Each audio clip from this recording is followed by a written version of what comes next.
Recording has started. All right, we're live on cable, and we will go ahead and call the meeting to order. And Michelle, can you do roll call? You bet. Mayor Horn. Here. Alderman Kittle. Here. Alderman Lindell.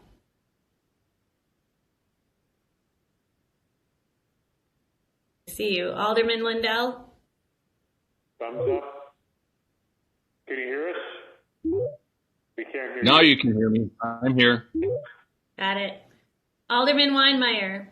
Here. Alderman Montello. Here. Alderman Volkert.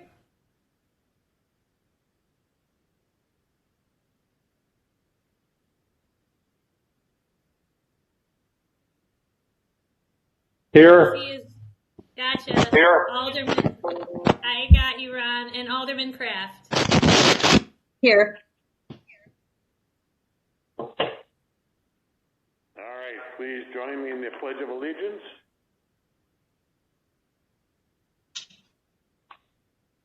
I pledge allegiance to the flag of the United States of America, to the republic for which it stands, one nation, under God, indivisible, liberty and justice for all.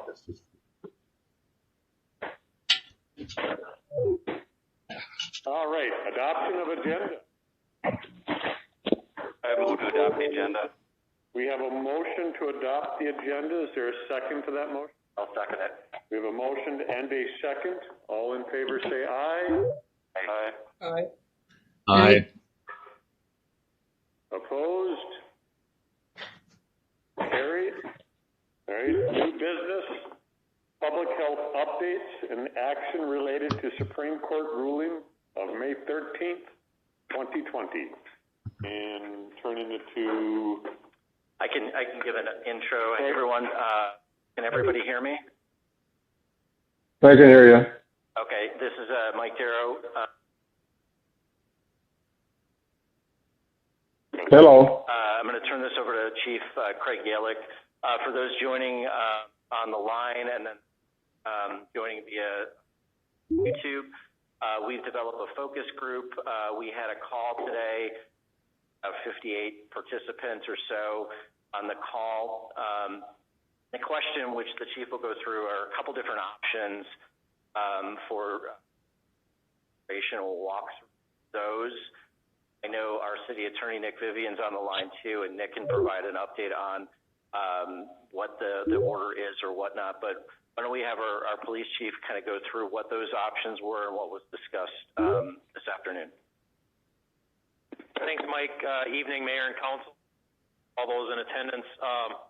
Chief Craig Yellick with the Richmond Police Department. And yes, we've been having some community emergency response team meetings for a while in light of the Supreme Court's decision last night.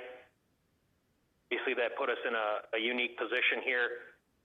We've been working with public health and the Sheriff's Department over the last 2 months on kind of preparing for this. It came a little quicker than we anticipated with a little different outcome, but you know, working with the community action teams, these focus groups that Mike just talked about, we've come up with two options for the council to kind of review tonight.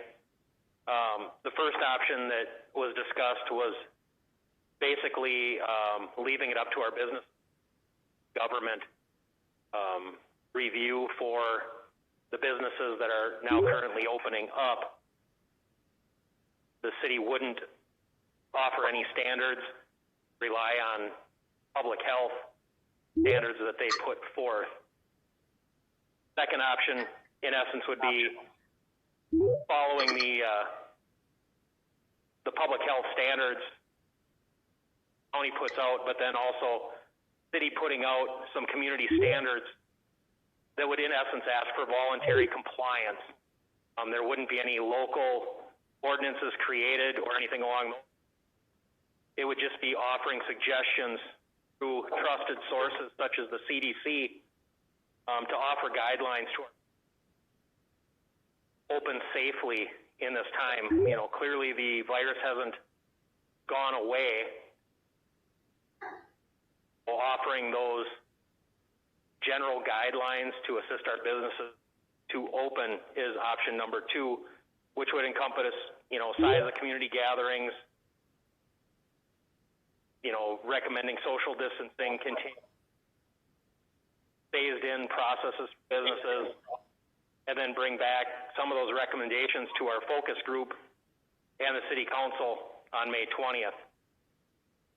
Rayanne Iles has been working on kind of a fix.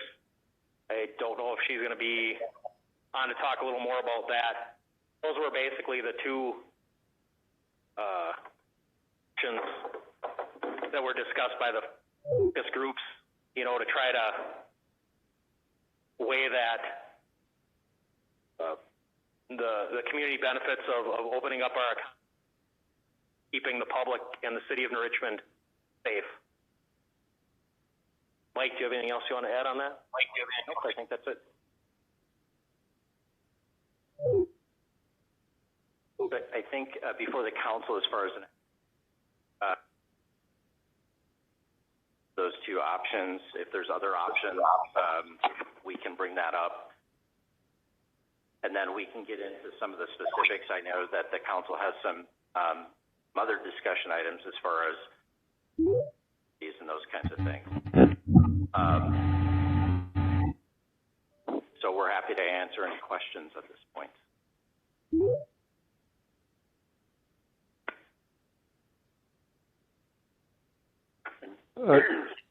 This is Ron Volkert. Is everybody experiencing some audio problems? Ron, this is Mike Montello, and I would say it's intermittent. Mike Darrow, we lost a little bit of what you said there, but immediate question I have, I think I got the gist of what you were asking. Did we get anything from the county health department yet today? We have not. I did reach out to public health right before the meeting started, and I have not received a response. They were hoping to have something out yet today or early tomorrow was the last I had heard. We have not received anything at this point.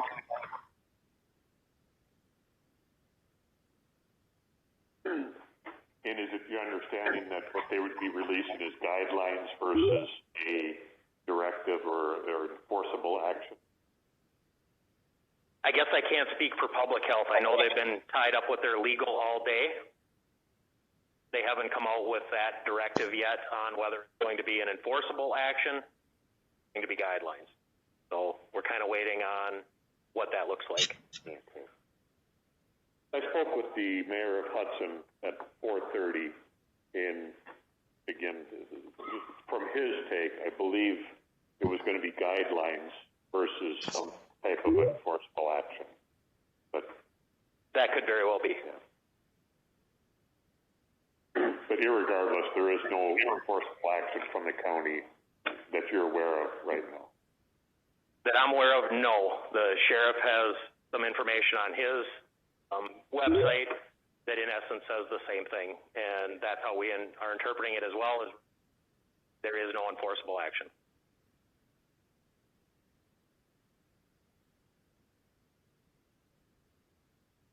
We sum up what action the city has taken and implemented, mainly, I guess, like skate parks and playground equipment. Sure. At previous council meetings, the city council did enact closing of the apparatuses. Remained open this entire time. Our trails, the park systems. We did close down a few of the apparatuses, skate park, playground equipment, to try to keep those people safe.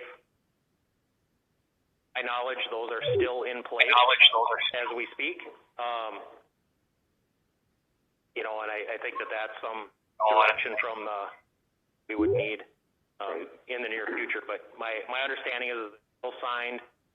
There's still fences around the apparatuses. They do remain closed as we speak right now.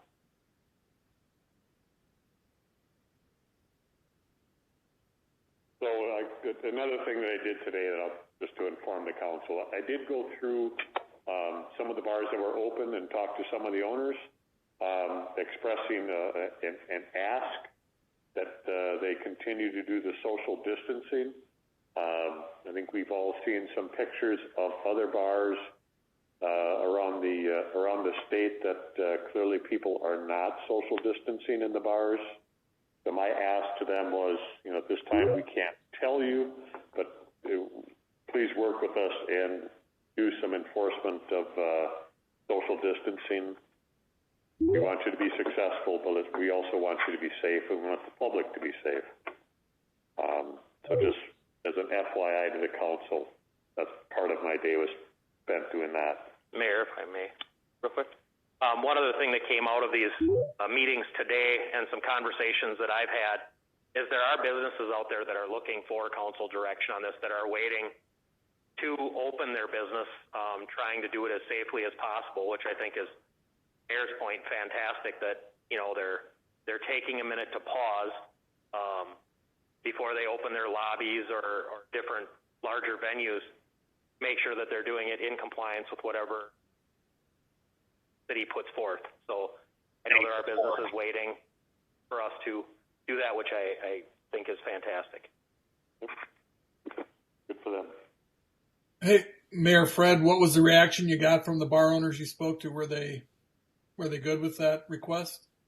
Very receptive. In fact, one of them had put it out on their Facebook pages that they would be socially distancing at their establishment, and I specifically, called that out when I talked to them and gave them a big thank you for being proactive on that. So everyone that I talked with was very receptive to it.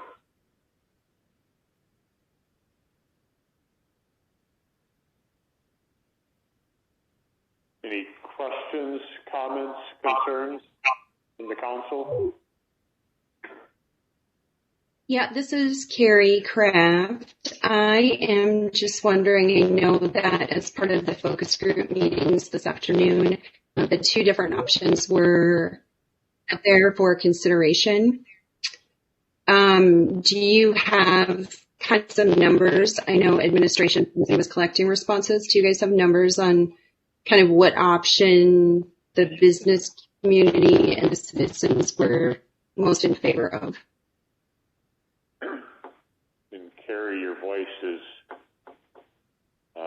big crackly. I think I got enough of it, Mayor. Yeah. Yep. Carrie, and maybe Rayanne can chime in. Carrie, you were on that I led, and it seemed like kind of the flavor of the group of 16 people on there basically was that, we offer those suggestions. We assist businesses in opening safely, but we put some trust in people of New Richmond and the business owners. I think that there was a lot of discussion about, looking out for some gyms and physical fitness locations of seeing what that looks like and maybe exploring some outdoor venues for those to open a little early, but at a June 1st date in their mind, even with Supreme Court's decision last. They were looking for some direction, not necessarily government oversight, but direction. Dan, do you want to? Yeah, and I think from our group, which was combined, we heard a variety. Those that feel that they have the protocols and the measures in place to reopen, and others that are looking for some of that additional guidance in regards to what does a reopening look like from their segment. So ours was kind of a mixture, honestly, between either we have a plan and we're continuing to move forward with that plan, and we really don't need any additional guidance. And two, I think the other piece of it was the question in the room is just what, from a county and a regional perspective, might be coming from the Department of Health from St. Croix County as well, from an additional guidance perspective. Hey, Nick, in reality, does it matter? I mean, does it basically come down to the honor system, regardless of what communities do, or? Well, I mean, the way you have to look at it at this point is that there's no state regulatory framework at this point for COVID-19 business restrictions.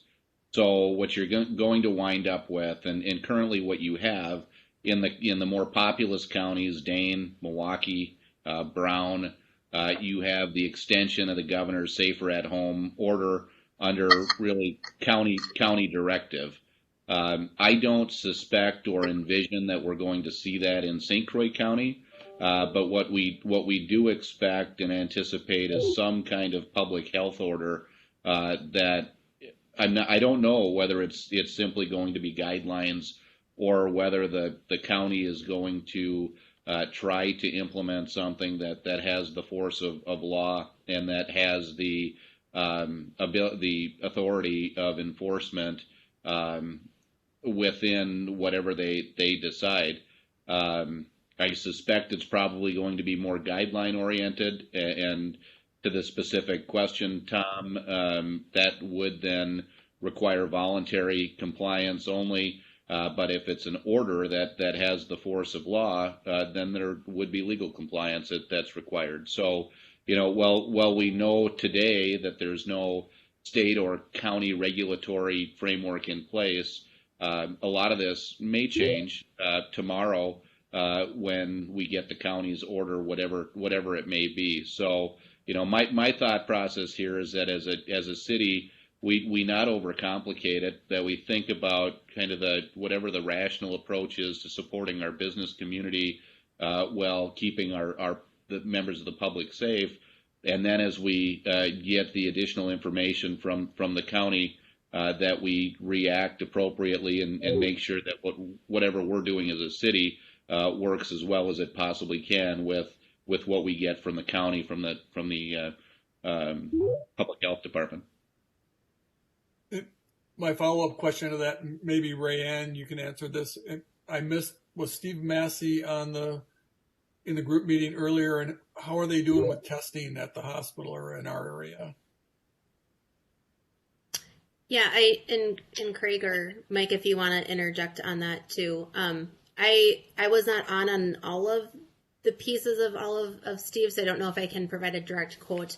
I'm not sure if he's on the call as well. He might be better placed to answer that directly.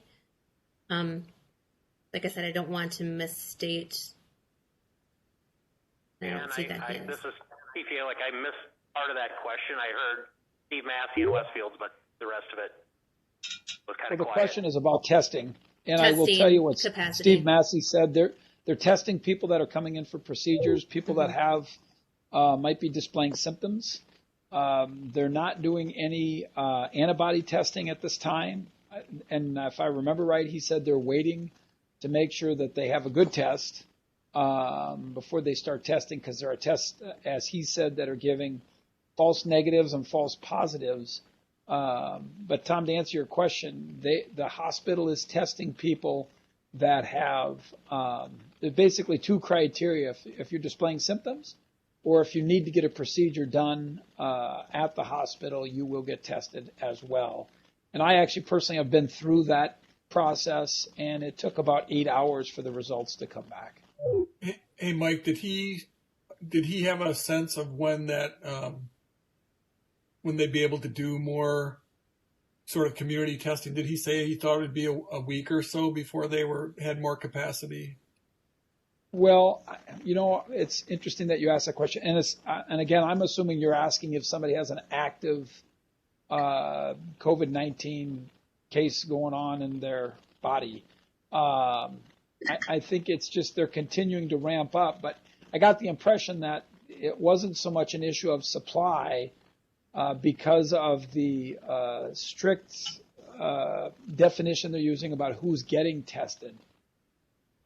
This is coming from me and not from him, what I'm about to say. The frustrating part is you could have a test today that says you don't have the coronavirus, but what does that mean for tomorrow?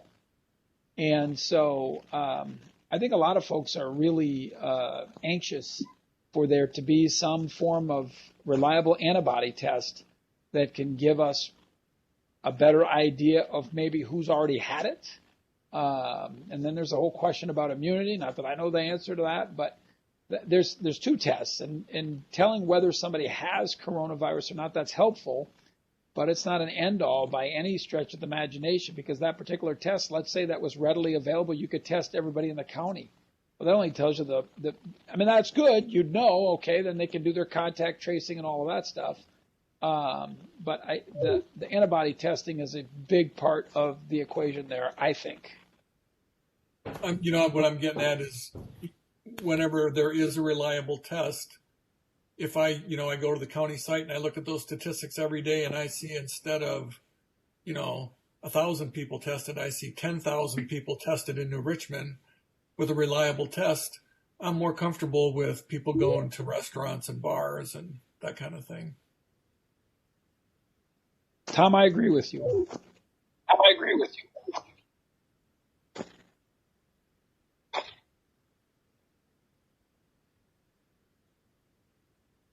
Any other questions or comments from the alderman? Well, I think Alderman Kraft put forth a question about the two options that were discussed with the focus groups today, and seems we should grant some kind of direction as to what the city's response should be. And I'm going to say from an advisory standpoint to businesses in the community who are looking for some guidance in that regard.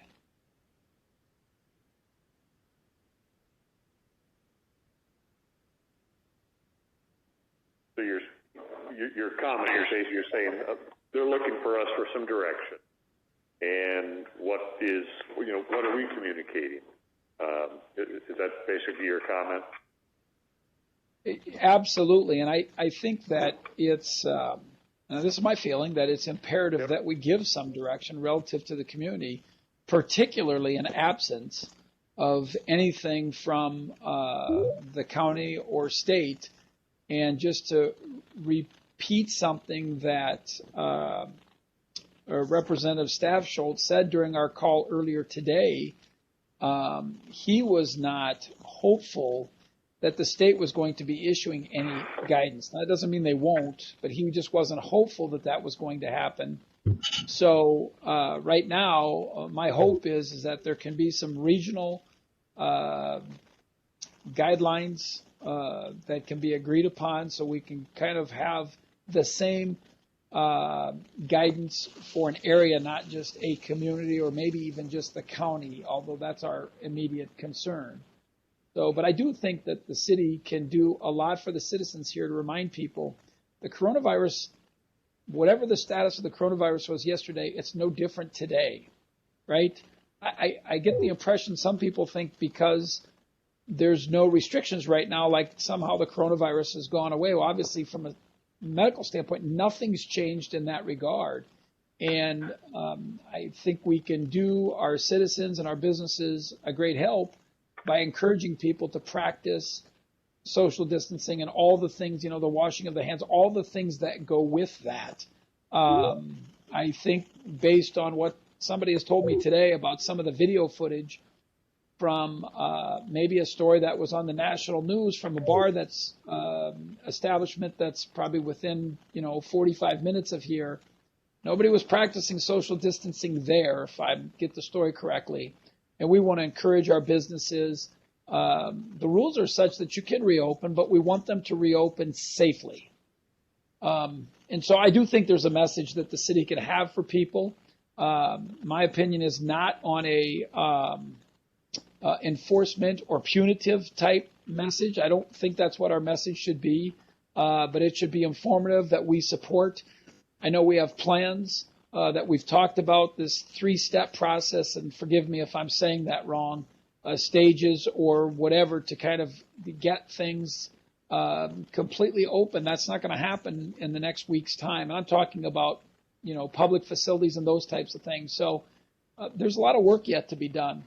And I think we should navigate the terrain we have in front of us cautiously, but in a way that's very supportive from an information standpoint of things people can be doing to help keep our community and the folks who live here in a safer environment.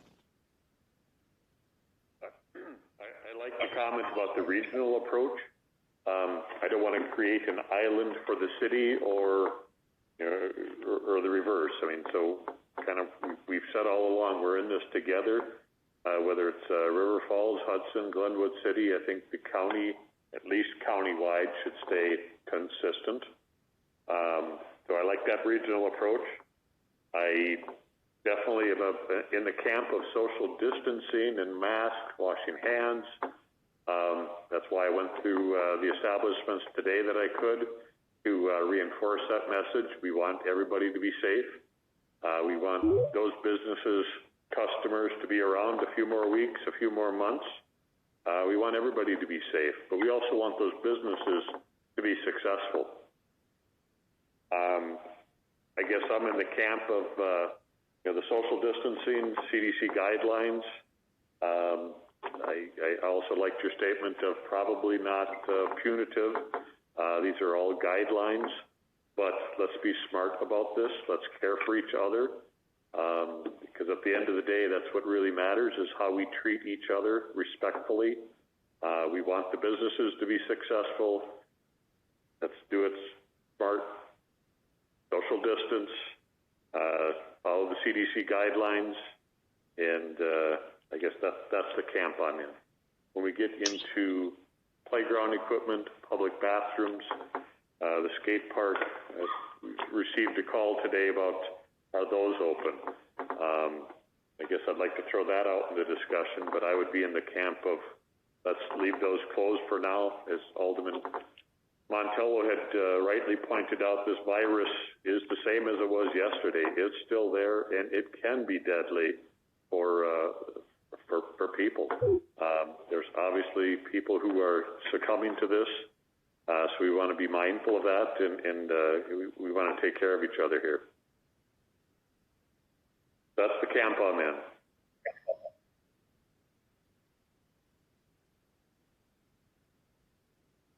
There's anybody else? Mr. Mayor, I'd like to ask the question. I know that we had sent to us today, and Rayanne, maybe you can help me out here. This municipal facility phased approach. Yes. Is this the right time to be talking about that and seeing if we've got council approval to adopt that? And I don't think, I think there's certainly, that just kind of deals with what is under the municipality's jurisdiction, but we also should talk about, what role do we want the city to play from an information standpoint to the citizens and businesses in this community? Right. I think that, yes, we can certainly transition into the municipal operations and kind of the facility plan that was sent out. Again, as this being a very fluid situation and, as additional guidance comes in from the Department of Health, in addition to our own CERT team and the CDC guidance and best practices, these phases, although we put some anticipated timeframes on those, depending upon that guidance, those timeframes could obviously be adjusted as well. But really focusing on, the aspect of social distancing, again, this order being relatively new, and us deciphering this in a short period of time in regards to the best practices kind of moving forward in this environment. That's where our recommendations as a phased approach come in. And just to kind of take a step back we've been in conversations and reached out to a multitude of various organizations today as well, from a recreational perspective, and really kind of the feedback that we're receiving from those associations is that they are somewhat in a holding pattern as well. They're looking for guidance from their overall league perspectives in regards to if they will be able to have a season. So at this time, some of the various recreational fields were still advising that those would remain open but not open for organized sports to occur, which is what we currently have in place to date. And in regards to some of the additional facilities too, such as the library, we have received kind of guidance from the IFLS director, John Thompson, that until additional clarification and guidance from DPI and DHS, which is the Department of Public Institutions, and Department of Health, provides additional guidance, they are recommending at the IFLS level to have the facilities remain closed to the public, but continue to provide curbside and virtual services as we have been doing. So just to walk through the phased approach with this, from a municipal standpoint, we have been open. We've been providing, remote services. We've been providing those on a daily basis to customers, and have been able to essentially take those services in the cloud. Also provide and enhance our automation of applications and things of that nature. And so we have had very good success in that to help with social distancing and things of that nature. And really that continues into phase one. But looking at, bring staff back in various working pods, that would help limit the number of individuals in the building at any one time, begin to bring our customers into the building on an appointment basis, again, limiting the overall number of individuals in any building at one time.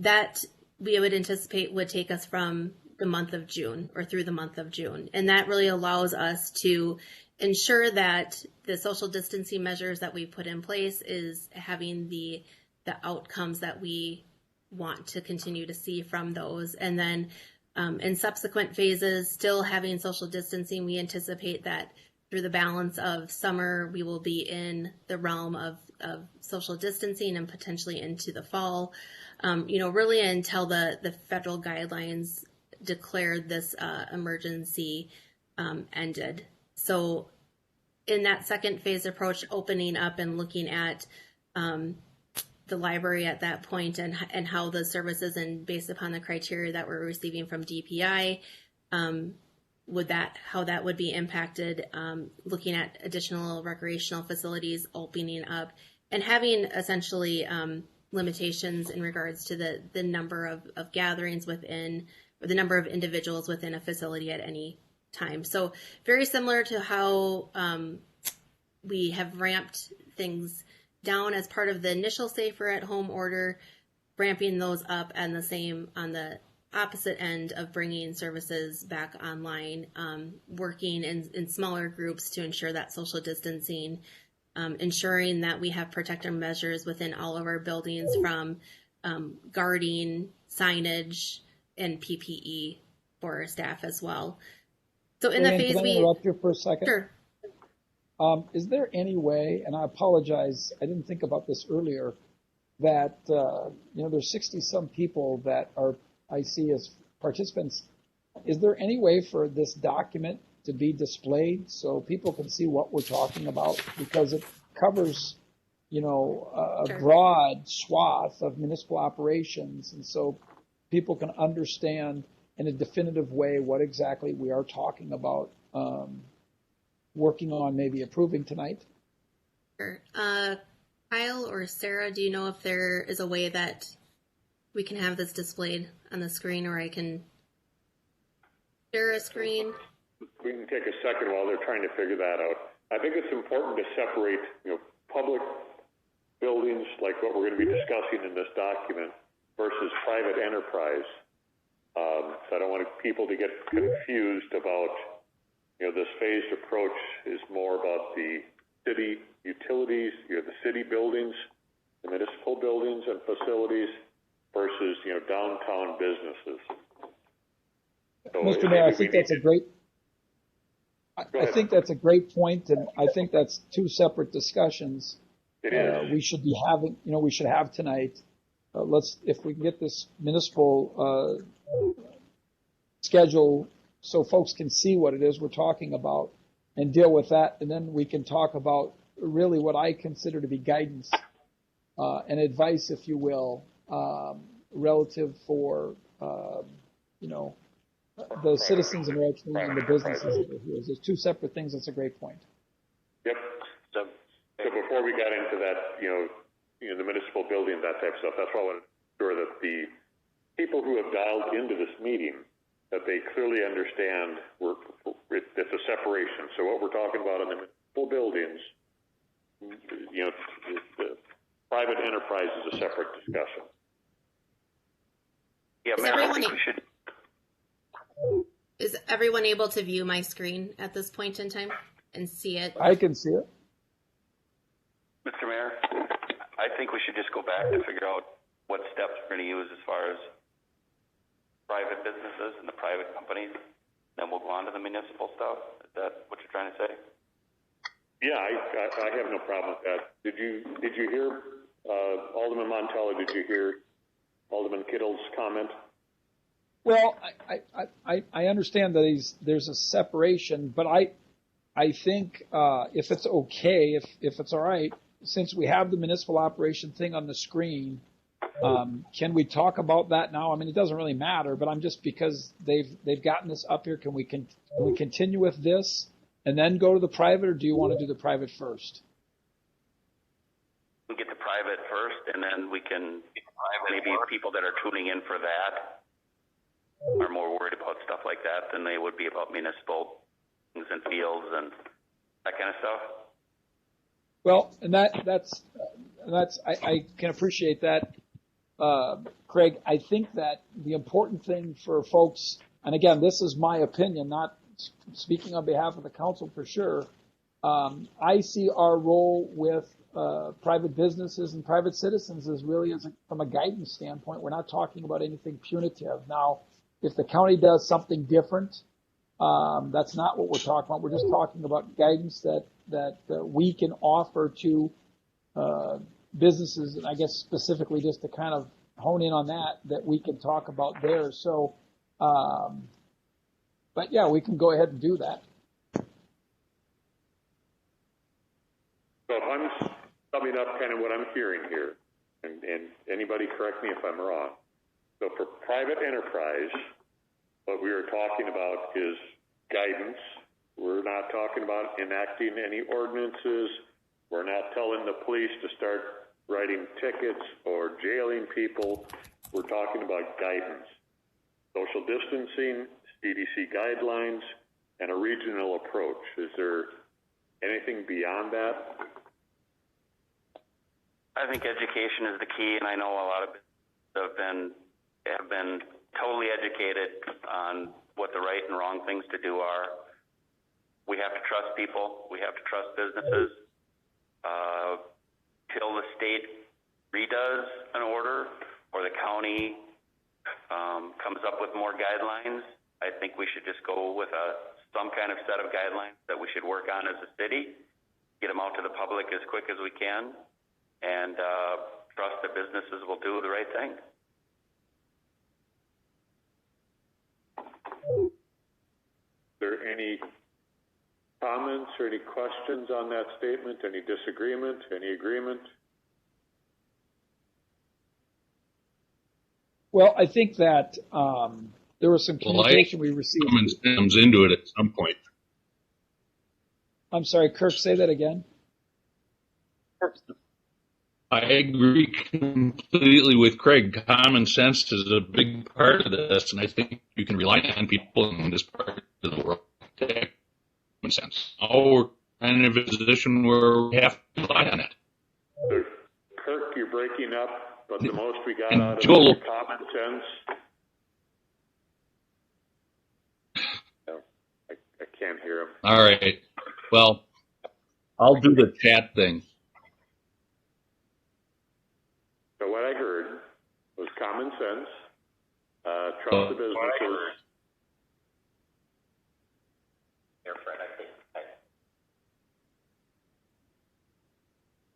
Well, I agree with Craig is what I'm saying. Okay. We had, and Alderman Kraft referred to this today, these two options. I changed one of them to minimal government involvement, being option number one. And if you consider that the city of Richmond would provide no compliance focus or community safety measures. So that was one option. Option number two, if you just consider these in entirety, would be that the city of Richmond would develop voluntary compliance measures. And I think, Mr. Mayor, that speaks to what you're talking about, utilizing a phased approach, which would be based on the direction of our community focus groups, as well as the overview by the city council. And there are some steps that are proposed in that. It probably is not instructional for me to read this to people because it's kind of hard to follow. Again, if that was something that we could have so people could see it, I think this makes a lot of sense. And again, because it really kind of deals with all the information that we're giving to the public.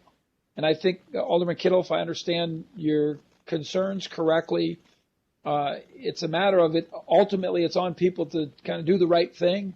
But I think we can certainly provide them the help relative to information, education, which you referred to. I think we could do that. So, and I'd like to see the city do that, to publish some suggestions, and that's what they are. Not punitive. I'm sorry? Was that a motion? It can be. And again, I don't want to stifle any conversation here right now. I'm more than happy to put it in the form of a motion, but I'm afraid that I don't know if I can say it concise enough to cover kind of what we all need. If you're confident in that, I will go ahead and take a crack at it. You have the floor.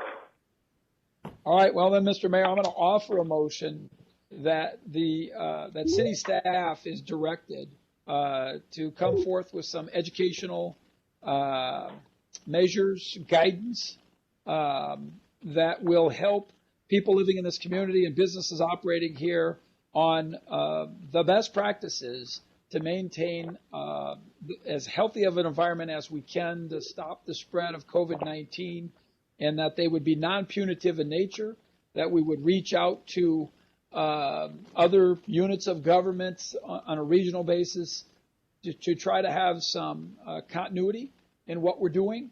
And I guess I'll say it like that. There's some specific things here, but I think if everybody understands that these are non-punitive and they're advisory only, I think I have all the confidence in the world in city staff to draft the list of washing hands, social distancing, this business about restricting people in businesses. I think it makes sense if you get too many people in a business and you can't social distance properly, then you got too many people in a business.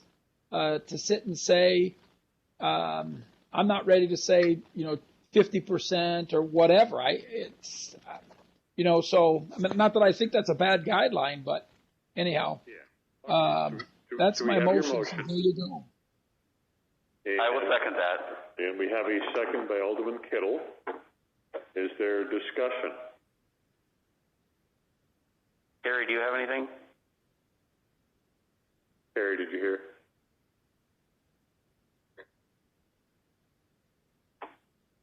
So is there any discussion? No, she's calling in, so we'll wait just a second.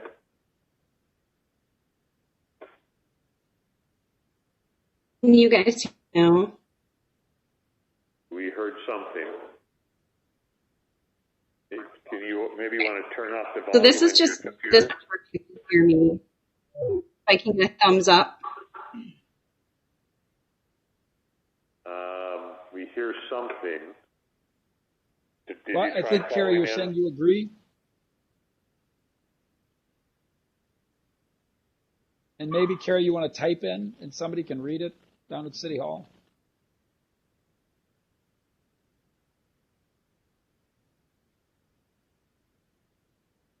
Did you try calling in? Or the chat function might work as well if she provides a message in chat. While we wait for Carrie to send her chat message, does anybody else have any discussion?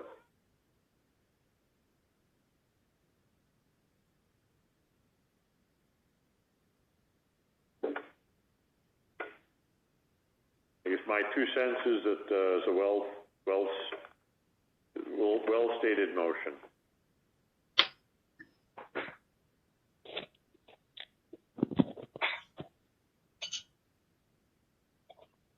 And did we get Carrie's comment yet?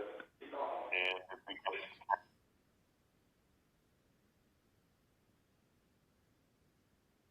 Not yet.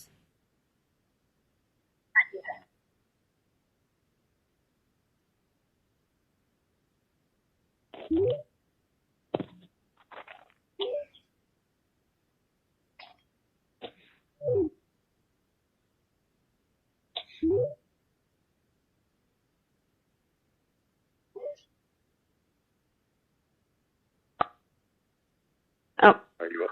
Is Carrie on? can you hear me now? This is Carrie. Yes, we can. Now we can. Okay, Right, I just have to make I just wanted to make sure. So I agree with what Mike said and Craig said. In terms of the motion, I would maybe amend it to suggest that the guidelines already are in existence. The Wisconsin Economic Development Commission or corporation, in conjunction with many different agencies and industry groups, already developed reopening guidelines for the various industries. They are available to all businesses on their website, and that outlines, hygiene, employee safety guidelines, the different things. I don't know that city staff necessarily has to reinvent the wheel, as we did have guidelines published that already meet what the industry kind of expectations are. So that's really all I wanted to say. Yeah, and I think the motion is, whatever the guidelines, the best guidelines that we have or staff can find, whether it's the trade agencies, CDC. I think the gist of Montello's motion is to let's get the best guidelines that are out there. As you stated, we don't have to recreate the wheel. They don't have to recreate the wheel. But let's be that conduit of communicating those guidelines to the public, to the businesses out there, so that they can make their own decisions on whether they should open, how they should conduct their businesses. Is that a accurate statement, Mike, on your reflection and your motion? Absolutely. Wherever the source of the information is, let's get good information out to people. And Carrie, I appreciate that. Yeah, if it's there, use it. But just getting it out to people and making sure, obviously, that it's a big intent, that this is a non-punitive action. We're providing guidance to folks. And then, of course, everybody has to remember, obviously it sounds like tomorrow we may have some guidance from the county, but this is short of that guidance, that the city has a message to make. All right. Is there any other discussion on the motion? I've got a quick comment. Where are we at prior to our guidelines coming out? I'm a business. I want to open tomorrow morning. I'm going to use my own judgment and my own common sense to open up. Prior to the guidelines, I'm a hairdresser or a whatever. Should we just give the businesses the right to use their own common sense and find their own guidelines until we come up with our own guidelines? Because if the guidelines we come up with are not enforceable anyway, we've got to kind of make sure that we trust the businesses in the first place. So that's kind of what I'm asking here is, where are we at if I want to open tomorrow? I think the state Supreme Court has ruled that they're open. If they want to open, they can open under whatever guidelines they feel is appropriate for their business. That's why I think Mike is in the motion goes to the communication, the direction from the city of here's the best guidelines that we know of as of today, barring anything from the county health department tomorrow. Mr. Mayor? Craig? Yeah, and I think, like I stated earlier, there are businesses that are waiting for direction from public health and from the city. At that June 1st and at end of May June 1st kind of guideline that they're looking at to wait for that guidance. I think that, there's going to be some businesses that talk with their legal advisors on some businesses that, just open on their own. There's some businesses that are going to look through the Wisconsin economic development and stuff like that to get their guidance. So I agree with Alderman Kraft that there's guidance out there if they seek it out.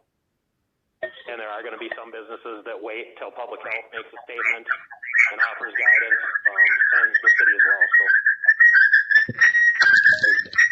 if people could put their phones on mute or their computers on mute, that'd be greatly appreciated. Yeah, and Mayor Fred, this is Nick. I agree exactly with what's been said, and that is, to Craig's question, businesses can be open at this point, and the city will provide the best direction that we can.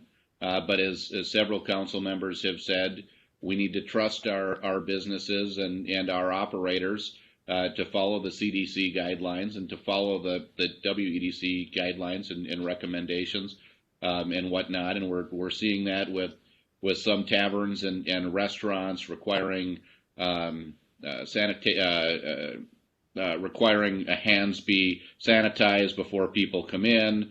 Certainly restaurants and taverns continuing to sanitize surfaces that are touched often, limiting capacity where appropriate, pulling out bar stools or pulling out extra chairs, and all of this is going to be about being smart. But at the end of the day, discretion is going to be left to each business owner to manage and operate their business in a very responsible way.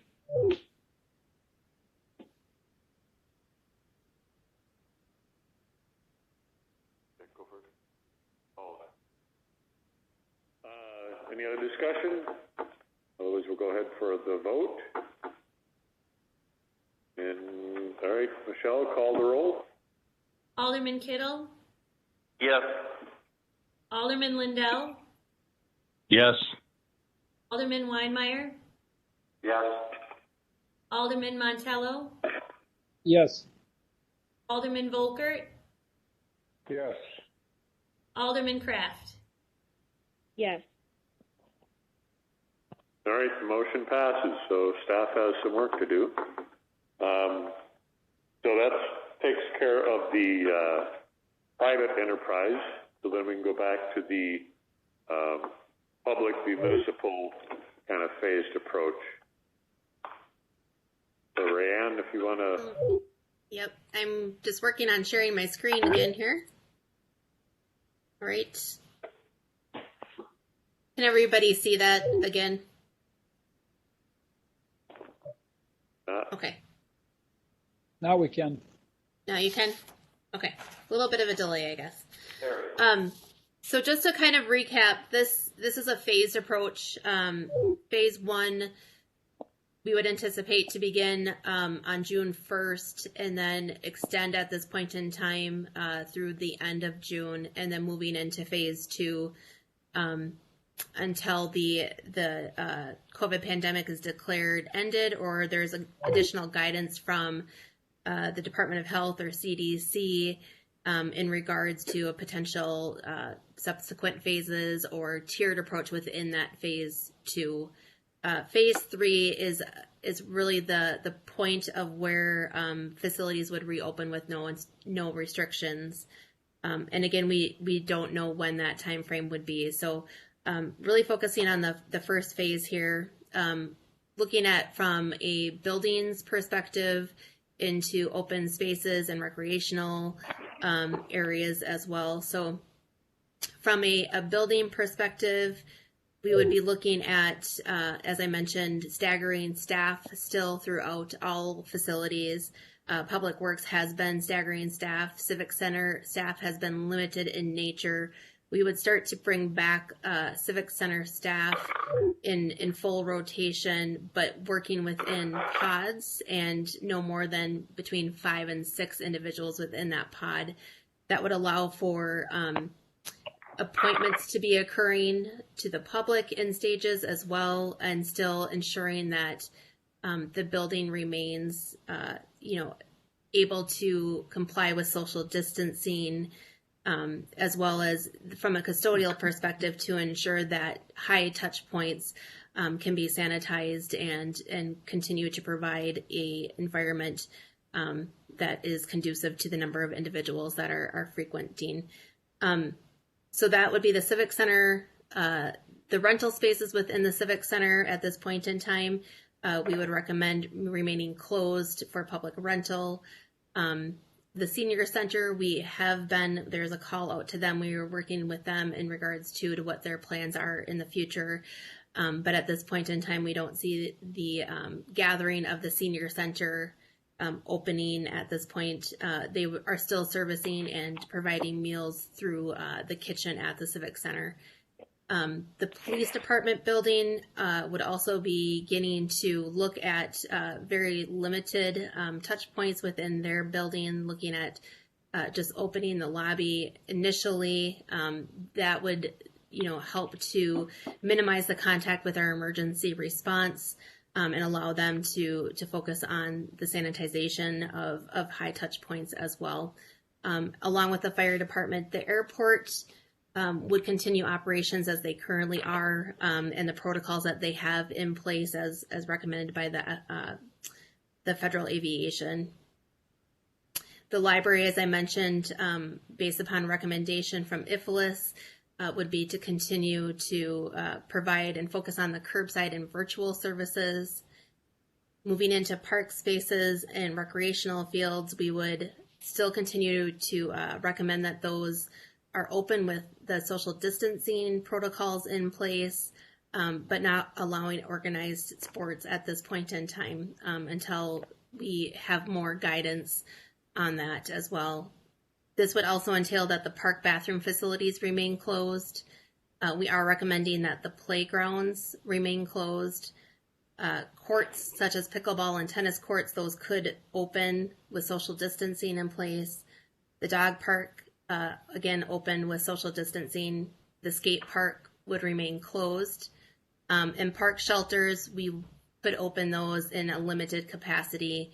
And then lastly, Hatfield Campground would be the same practices currently, which is open with social distancing in place in phase 1.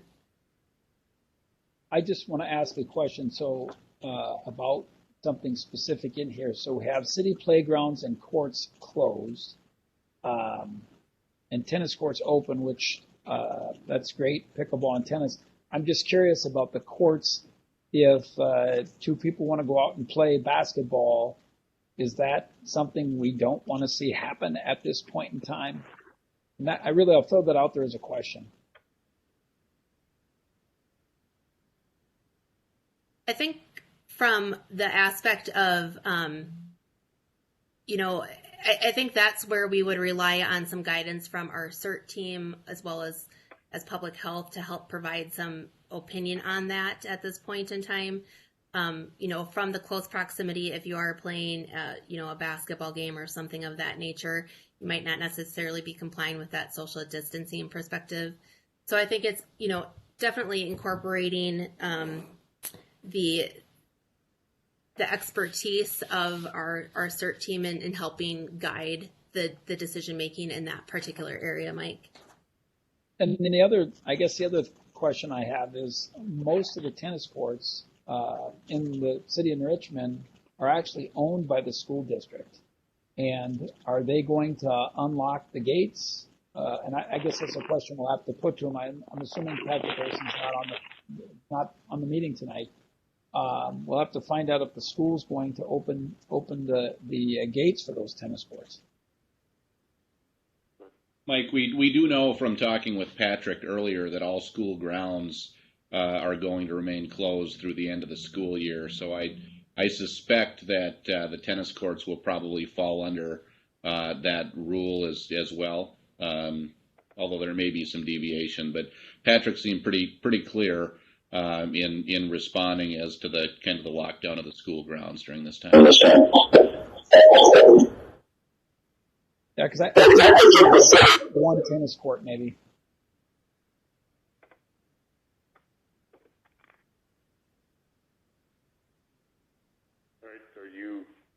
other questions, Mike? No, I'm good. All right.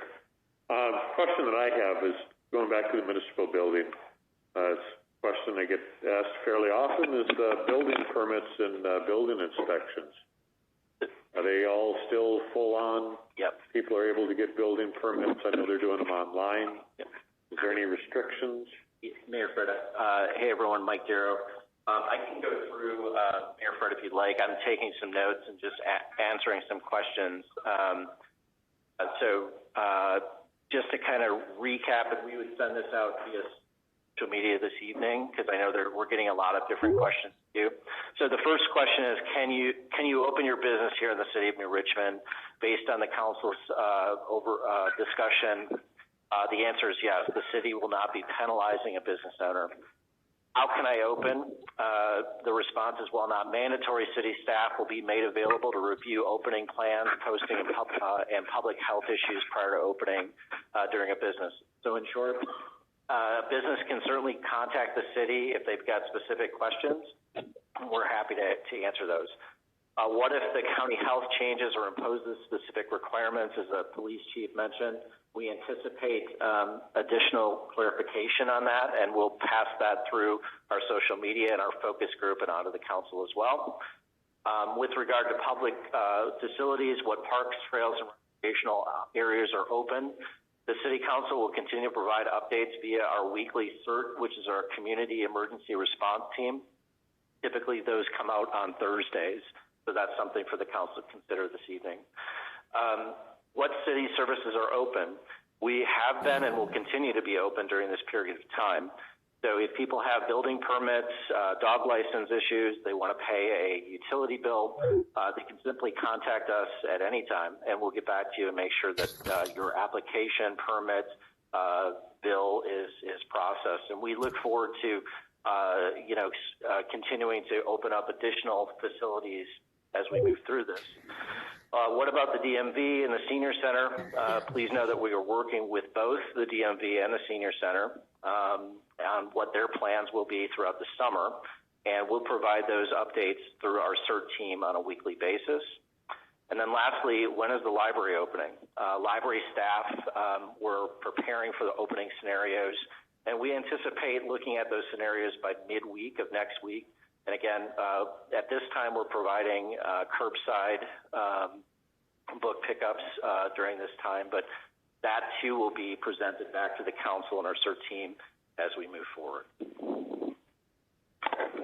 Also, Mike, sorry, I had my earbud out, so this might have been addressed, but there was an additional question too in regards to where would the guidance come from regarding reopening recreational fields to organize sports again as well? So those guidelines, as Brianna had mentioned this earlier this evening, we've been talking with associations. We're looking at CDC requirements, the county's anticipated requirements that may come out later this evening, and then our CERT team, which is made up of members of our focus group, Westfields, the medical community, Patrick Olson from the schools as well.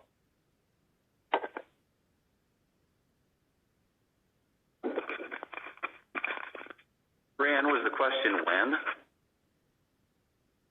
No, where would the guidance come in regards to reopening the recreational facilities? So I'm thinking the question would be, I have a Little League team or a Babe Ruth team or something like that, and can I use Hatfield? Can I use Citizens Field? Is that question they're answering, or? I think the question, so we got a question on chat. Where would the guidance come from regarding the opening of recreational fields to organize sports? And I think that the response or the consideration is through our CERT team, which meets on a weekly basis, and for the council based on those guidelines. So currently those fields would be closed until further notice. Correct, underneath the first phase. and just so everybody understands what's being proposed is that would be until the 30th of June or the 1st of July. I guess it's through the month of June. That's what's being proposed right now. Is that correct, Rayanne? Correct. Correct. But again, I think that it's a very fluid situation. So as Mike had mentioned, and I mentioned earlier too, based upon various guidance from, the CDC, Department of Health, our CERT team, these timeframes are a guiding principle, not a set in stone, I guess is what I would say. But this is what we are anticipating for that first phase. But it's interesting. I think Alderman Kittle, was that you that asked the question about leagues or like an organized Little League team? I think that's a question we will get relatively soon. Is Sure. When can summer activities at these municipal facilities be able to start? I know there's become comments and questions about that currently, and I just think we need to make that a little more fluid. And if guidelines come out from the state or from some kind of an association or the county, when we can start that, I think that would be important to get that out to the associations as quick as we can. Yeah, no, I just, as I read through the municipal operations that Rayanne had up on the screen that's being proposed, under parks and recreational fields, it says open with social distancing. So to me, you could have kids out there playing catch, right? I guess that's generally you're farther than 6 feet away. Yep. But it just says no organized sports. And I think it's really important. What I take from this, if we adopt this tonight, that doesn't mean it can't change. But at least it throws it out there that right now, short of something that indicates there should be a change, if we adopt this, those fields would be closed to organized activity until the end of June, 1st of July, I guess you'd call it. If I understand correctly, there is a league in town that's canceled their summer season already. And I think it would be great for young people to be able to get back out there and playing. And I think we do have an obligation to see that happens safely in light of the pandemic. So I certainly don't have a problem adopting this the way it is, understanding that if the situation warrants or we can justify opening those up sooner, we do that. I seriously think we need to answer the question of open with social distancing with the fields. I could have a baseball practice or a Little League practice using social distancing if the field is open tomorrow. I think that's that would what be it a says. possibility. Well, and I think maybe to address that question, Craig, I think what we are proposing here is that there would be no change to how it currently is. So if Chief Yalick can maybe give some insight to how they have been kind of monitoring those areas in regards to and what they've seen. But, really, the conversations, too, that we've had with the associations to date, which includes baseball and softball and soccer, is that, many of these associations are still waiting from guidance from the Minnesota and Wisconsin State Association, which is the Back to Diamond proposal for baseball and softball, in order to know if they will have a season or the potential duration of the season as well. So we've been trying to work closely with them to understand that. We understand that soccer has been canceled for summer. They are not certain yet of their fall season at this point in time. So kind of based upon the information that we're receiving to date as well with the associations, that definitely lends its hand into the recommendation as to where we're at too in regards to the health, safety, and general welfare. And kind of to that, I'll circle back to if Craig, if you can kind of provide a little bit of insight to what maybe you've seen from a police perspective in those more open field areas. Yeah, thanks, Rayanne. Chief Yalick here. Our officers use tremendous discretion. They've been doing a great job since the beginning of it. we're not out there trying to be a heavy hand. Done everything through education to this point. We anticipate that continuing. There is technically, and you'd be violating ordinance. You were on the skate park and asked, didn't. Certainly that's not our goal. Same with if you've got a family scenario, again, if they're practicing good social distancing, our parks are open. So, if you get into the organized sports and we've got a team that's going to go out and practice, we have to take that on a case-by-case basis. And I think that's a question for our CERT team over the next, few days to get those things answered on what that looks like. But I think just in general, people going out and using the parks, we're seeing that, and we're seeing them social distance. We're seeing them staying in their family groups, and again, if we see them violating, under the previous governor's order, we did it through education. So see that continuing. And I think, Chief, not to be technical, you mean the governor's previous order? I think that's what I said. But yes, that was just gotten rid of by the Supreme Court. So all I was doing was trying to anticipate thoughts, baseball coaches and organizational softball teams and those kind of things that are going to be there tomorrow. So I'm just kind of anticipating what they're thinking. So yep, and they're represented in those focus groups that we have. So those questions are coming up. I think that the CERT team and the focus groups are in a good place, working through that and see what that looks like and get some good guidance from the public on it. Thank you. So is everyone satisfied with the answers to those questions? And I think Beth is online. You want to talk about the building permits inspections? Absolutely. Good evening, Mayor. Can everyone hear me? Yes.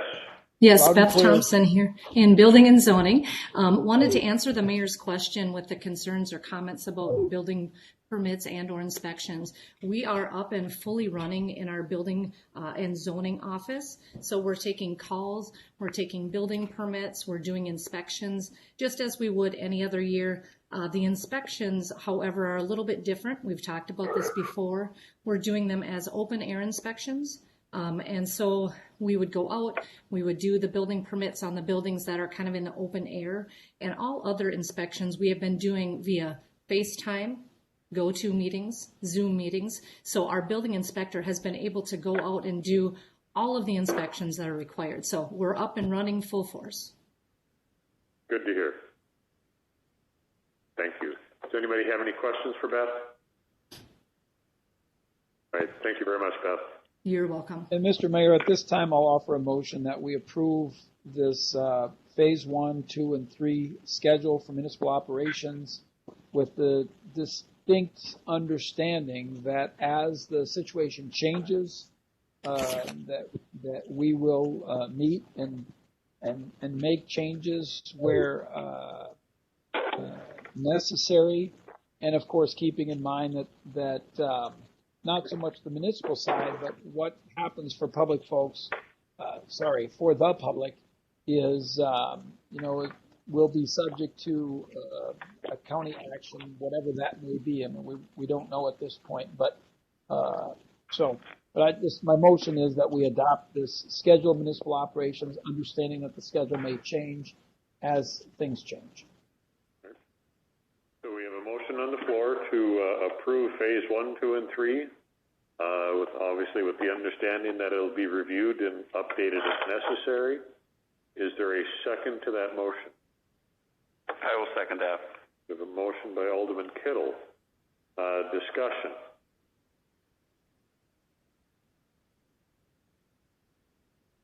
So not hearing any discussion, I guess my comment is going to be, I'd actually like to have this out so that people can see exactly what it is we're talking about. There's Facebook, it's our city webpage. but just having that information published. And also, I guess what I'd ask is that future meetings, council meetings, this will be a standing item that we'll get a current status on, just to keep it fresh in everyone's minds. That's my 2 cents. Mayor, there was a comment from a viewer in regards to consideration being given on the continued closure of parks in the skate park, with the amount of county cases that are confirmed. Why is that our approach? And I think that, from where we're at today, this order being lifted in short order, it's allowing that time for the Department of Health, as well as our internal cert team to monitor and see what the best practices to address these areas to ensure that they're safe for public use is important. And so, as you have requested to have this as a standing item to come back to the council in regards to future meetings as well, and take these again as a very fluid situation, and as things change, we'll bring these back to the council for consideration. I would also agree with that. I think that's something the CERT team should look at right away. Skate park is a non-contact. It's, I know it's equipment and I understand that, but it's something that maybe we could look at sooner than later. Yeah, I think that, in the phase 2 where we start looking at the social distancing, I think that the issue at the skate park has just been the overwhelming use of it. It gets so busy up there, and I know we're putting a lot of trust into our businesses and families and people. I don't know why we can't maybe take a look at that from the CERT perspective in that. And there's such a varying age of people that use that, from the 4 and 5 year olds on up. It's just, I know that even after we closed the skate park on one day, there was 37 people out there at once, which is getting to be an awful lot of people in that kind of confined space.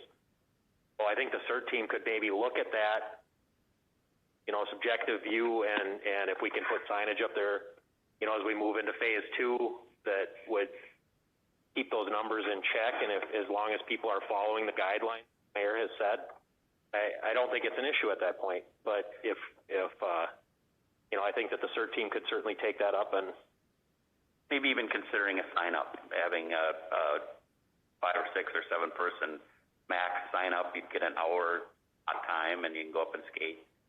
Just so it's used, and as long as social distancing is being adhered to, you couldn't sign up for 37 different people. You could, have a time block where you could go skate. Yep, I agree, and that's something the CERT team can certainly take a look at. Great idea. All right, is there any other discussion? So I hear the social distancing brought up a lot in all the considerations. Does social distancing sort of include the discussion of wearing masks as well, or is that just not something that gets included as part of guidelines? Personally, I think it's a good idea. So, and I believe, isn't that part of the CDC guidelines, wearing a mask, washing your hands? It is. yes. Yeah, so I'm hearing it is. It is. So would that apply to, like, I don't know, it seems weird, but would it apply to Little League teams and all those kinds of things? Mayor Fred, I think on that question, what Councilman Kittle was just saying too is kind of going through the CERT team, if there's members of the community that want interpretations. I'd asked Mike Montello, I don't know, Mike, if you got my email, to kind of just go through some of those points that the council is mentioning, because I know we're getting a lot of questions, and we want to utilize experts as well as our elected officials in making those decisions. Yeah, I have it here. Mike, are you hoping that so I have this here. I'm sorry. This particular email, did you, what do you want me to do with it? Well, so Mike, this was the email, and I sent it to Rand too. My computer's starting to shut down. So I just wanted to provide a recap to the community this evening based on the council's decisions. and next steps, because we are getting businesses asking, can we open? So I wanted to, if you're okay with just summarizing I just want to make sure that council's okay with what's about to be posted on social media. That's all I'm asking. Here, why don't I will share my screen again so that we can go through what that looks like, so the council as a whole can see that, and those that are viewing. And I just want to add that, Mr. Mayor, we do have a motion and a second on the floor. I guess just being added to that, this idea that the CERT team will take into consideration and look for possibilities to open things sooner where applicable. I think the discussion about the skate park's a great discussion. And I think if it could be open in a controlled way, at least so people could get some use out of it, than just saying, no, nobody can go there. If there's a way to get that done safely, I completely support that. So, but could we call the question on that particular motion before we get into this? We most certainly can. So, is there any other discussion? Not seeing anybody waving or somebody yelling. So, Michelle, go ahead. Call the roll. Alderman Lindell. Yes. Alderman Weinmeier. Yes. Alderman Montello. Yes. Alderman Volkert. Yes. Alderman Kraft. Yes. Alderman Kittle. Yes. All right, and that motion passes. So, Mike, you had a further statement? I can go over that. Sorry, go ahead, Ray. Mayor. Yep, go Mayor. ahead. So what we would be looking forward is just, we want to make sure that the council is okay with what will be going out on social media later. So just going over 7 questions with the responses. I will read those off to everyone. They're also on your screen to see. But the first question being, can a business owner now open a business here in the city of New Richmond?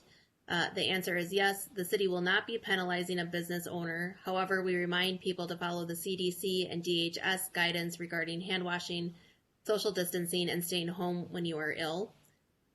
2, how should I reopen? While not mandatory, city staff will... Yep, sorry. Can you add face mask on the answer to question number 1? Yes, we will do that. I did. This is Sarah. I'm taking notes as we go. It's added. Yes, I added it.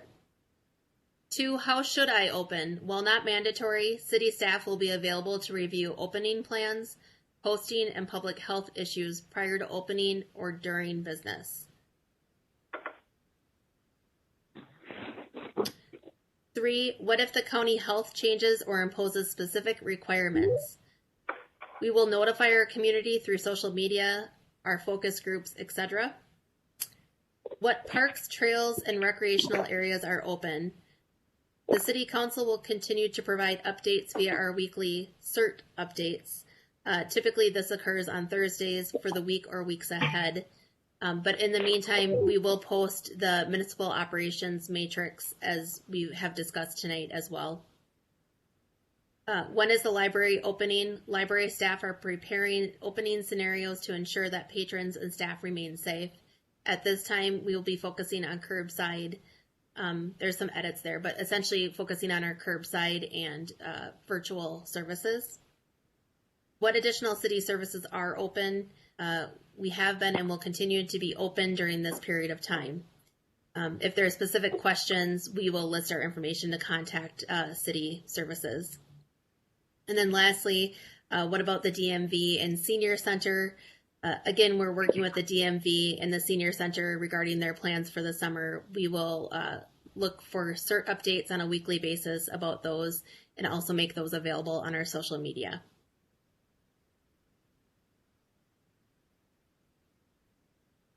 Are there any other questions that the council feels important to list as part of this posting later tonight as well?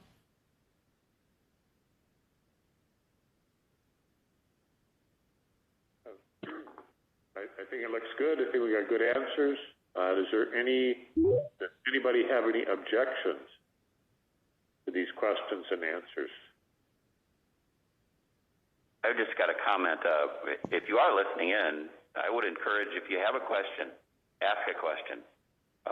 We need all the information we can get here. This is all new territory for everyone in the country, everyone in the world. If you have a question, get it to us. We can help you out.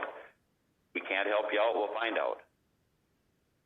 We want to work with everybody. We want to work with the businesses. We want to work on the safety of the people. We want to do everything the right way. And if we don't know the questions, it's going to be hard to answer them. So if you have questions, get them to the city. We can try and help. Great comment. There is a question that just popped up as well, that are CERT meetings open to the public, and or where can the public find info from their meetings? So the CERT weekly recommendations have been posted up online. This is Mike Darrow responding, by the way. And we can look into making those available. We have so that they're broadcast, and we'll provide that information by our next meeting. Typically, our CERT meetings have been on Thursdays. So yes, we will make them available to the public.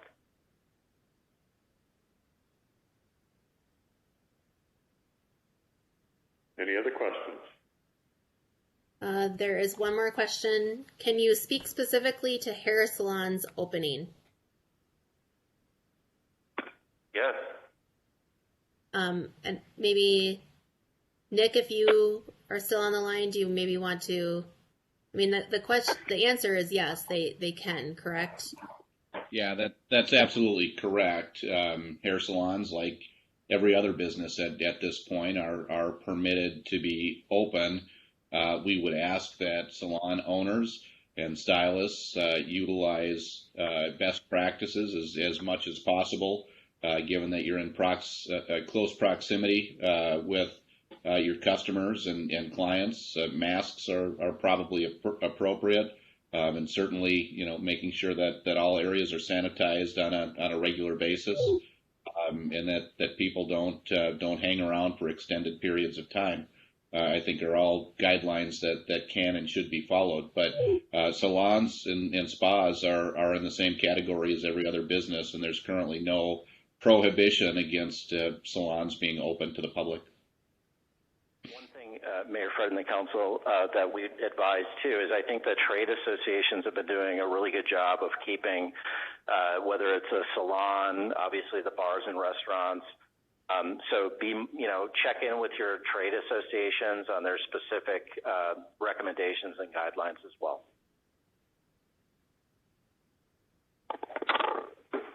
All right. Any other questions?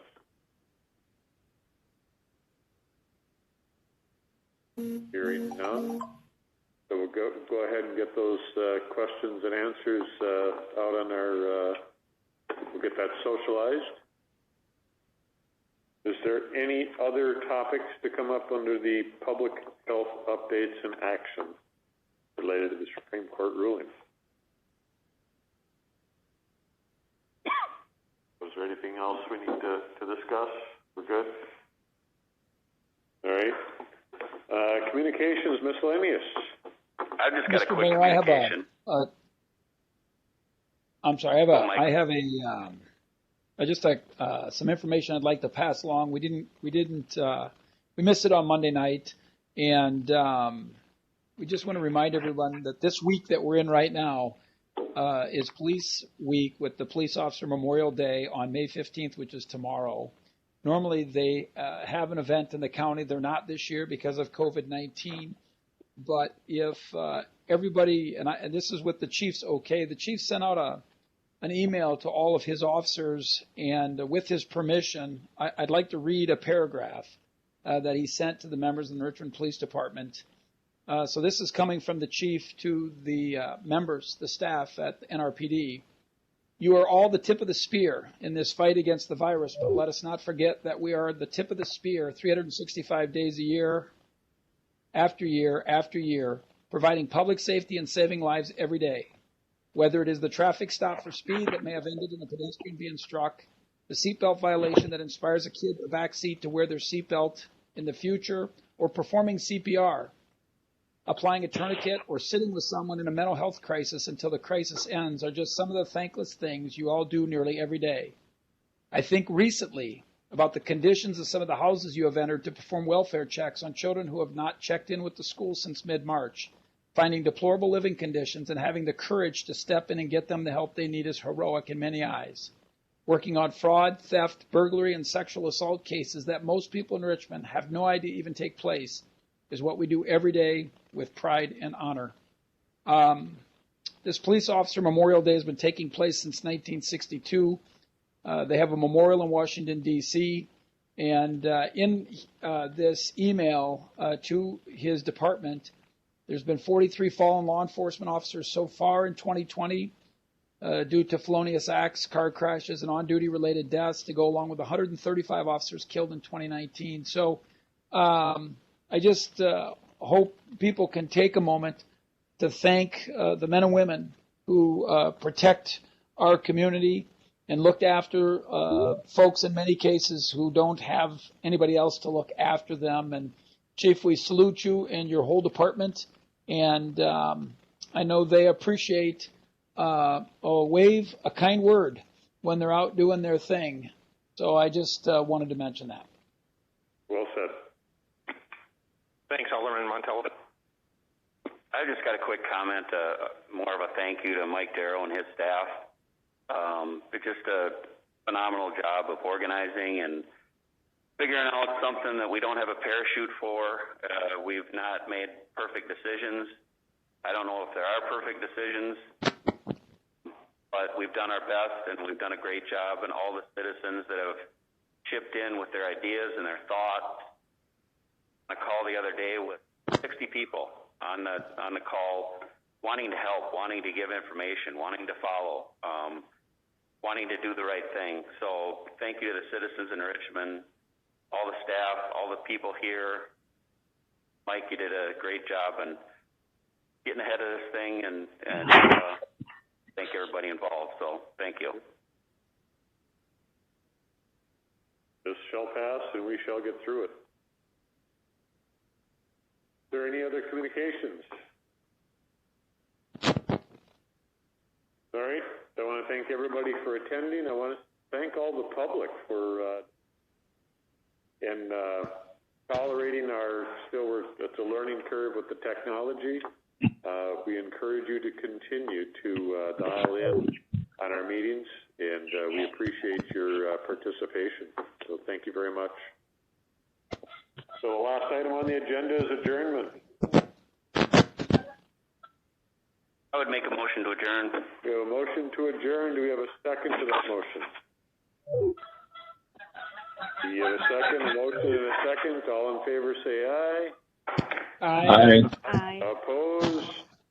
We are adjourned. Thank you all.